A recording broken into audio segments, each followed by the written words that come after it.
آپ سن رہے ہیں درس حدیث۔ مؤلف ہیں فضیلت الشیخ حضرت مولانا حافظ فضل الرحیم اشرفی صاحب حفظہ اللہ تعالی، محتمم و رئیس جامعہ اشرفیہ لاہور پاکستان۔ اپنی نگاہوں کی حفاظت کیجیے۔ عن عبداللہ بن مسعود رضی اللہ تعالی عنہ قال قال رسول اللہ صلی اللہ علیہ وسلم ان اللہ عز وجل یقول النظرة سهم من سهام ابلیس مسموم من ترکها مخافتي ابدلته ایمانا یجد له حلاوة في قلبه۔ رواہ ابن الکثیر۔ حضرت عبداللہ ابن مسعود رضی اللہ تعالیٰ عنہ حدیث قدسی بیان فرماتے ہیں کہ رسول اکرم صلی اللہ علیہ وآلہ وسلم نے فرمایا، اللہ تعالیٰ فرماتے ہیں کہ آنکھ کی نظر شیطان کے تیروں میں سے ایک زہریلا تیر ہے۔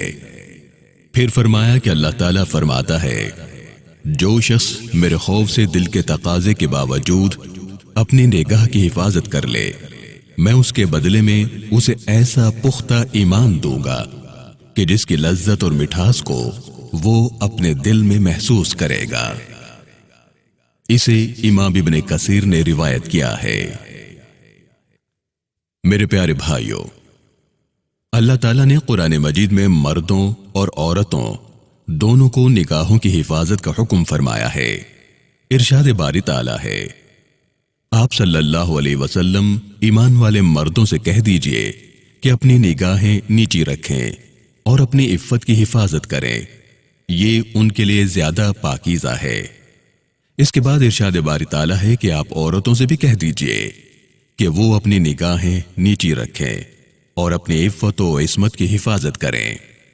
اللہ تعالیٰ نے انسان کو جو جسمانی نعمتیں عطا فرمائی ہیں، ان میں آنکھیں اللہ کی بہت بڑی نعمت ہے، اور یہ ایسی نعمت ہے جو بغیر مانگے مل گئی، نہ کوئی محنت کرنا پڑی، نہ پیسہ خرچ کرنا پڑا۔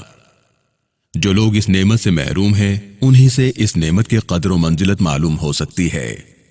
جس قدر سائنسی تحقیقات آگے بڑھ رہی ہیں، ماہرین نے آنکھ اور اس کے اندر کے حالات کو ایک الگ کائنات قرار دیا ہے۔ اس دیکھنے کے عمل کو انسان کی زندگی میں بہت اہمیت حاصل ہے۔ چنانچہ اللہ تعالیٰ نے جو انسان کا خالق و مالک ہے، اس نے اس آنکھ کی مشین کو استعمال کرنے کا طریقہ اور سلیقہ سکھایا ہے۔ ظاہر ہے کہ مشین بنانے والے کی ہدایات کے مطابق مشین کو نہ چلایا جائے تو وہ مشین کیسے درست رہ سکتی ہے؟ اللہ رب العالمین نے آنکھ کے استعمال کی جگہ بتائی ہے کہ ان کے ذریعے اللہ تعالیٰ کی بنائی ہوئی چیزوں کو دیکھیے اور اللہ کی قدرت کا دل سے یقین کیجیے، پھر اس کے احکامات کے مطابق زندگی گزاریے۔ قرآن حکیم میں کئی انداز سے اس کی تعلیم دی گئی، یہاں تک کہ فرمایا، جیسا کہ ترمذی میں ارشاد نبوی صلی اللہ علیہ وسلم ہے کہ اس آنکھ کے ذریعے محبت سے ماں باپ کی طرف دیکھو گے تو ایک حج اور عمرے کا ثواب ملے گا۔ جب اس آنکھ کو اللہ تعالیٰ اور اس کے رسول صلی اللہ علیہ وسلم کے بتائے ہوئے طریقوں کے مطابق استعمال کیا جائے تو یہی عبادت اور ثواب کا ذریعہ بنتی ہے، اور اگر اس آنکھ کا استعمال احکام الہیہ کے خلاف کیا جائے، نگاہ کا استعمال غلط ہونے لگے، تو پھر انسان کا ذہن بھی برے خیالات کا مرکز بن جاتا ہے۔ دماغ کی کمزوری اور حافظے کی کمزوری سامنے آتی ہے، کاموں میں دل نہیں لگتا، نیند کم ہو جاتی ہے، قوت ارادی ختم ہو جاتی ہے۔ یہ ساری مشکلات صرف آنکھ کی حفاظت نہ کرنے کی بنا پر پیش آتی ہیں۔ میرے پیارے بھائیوں، حضرت عبداللہ ابن مسعود رضی اللہ تعالیٰ عنہ حدیث قدسی بیان فرماتے ہیں کہ اللہ تعالیٰ کا ارشاد رسول اکرم صلی اللہ علیہ وسلم نے نقل فرمایا، النظرة سهم من سهام ابلیس مسموم من ترکها مخافتي ابدلته ایمانا یجد له حلاوة في قلبه۔ فرمایا کہ آنکھ کی نظر شیطان کے تیروں میں سے ایک زہریلا تیر ہے۔ پھر فرمایا کہ اللہ تعالیٰ فرماتا ہے، جو شخص میرے خوف سے باوجود دل کے تقاضے کے اپنی نگاہ کی حفاظت کر لے، میں اس کے بدلے میں اسے ایسا پختہ ایمان دوں گا جس کی لذت اور مٹھاس کو وہ اپنے دل میں محسوس کرے گا۔ رسول اکرم صلی اللہ علیہ وآلہ وسلم نگاہ کی حفاظت کے بارے میں صحابہ کرام رضی اللہ عنہم کی باقاعدہ تربیت فرماتے۔ ایک مرتبہ فرمایا کہ تم راستوں میں بیٹھنے سے بچا کرو، اگر ضرورت کی وجہ سے راستے میں بیٹھنا پڑ جائے تو راستے کا حق ادا کرو۔ عرض کیا گیا کہ یا رسول اللہ صلی اللہ علیہ وسلم، راستے کا حق کیا ہے؟ فرمایا کہ اپنی نظریں نیچی رکھنا، کسی کو تکلیف نہ دینا، سلام کا جواب دینا، نیکی کا حکم دینا اور برائی سے روکنا۔ حضرت جریر رضی اللہ تعالیٰ عنہ نے ایک مرتبہ پوچھا کہ یا رسول اللہ صلی اللہ علیہ وسلم، اچانک نظر پڑ جائے تو اس کا کیا حکم ہے؟ ارشاد فرمایا، اپنی نگاہ کو پھیر لو۔ اسے امام مسلم نے روایت کیا ہے۔ سورہ بنی اسرائیل میں ارشاد باری تعالیٰ ہے، ان السمع والبصر والفؤاد کل اولئک کان عنہ مسئولا۔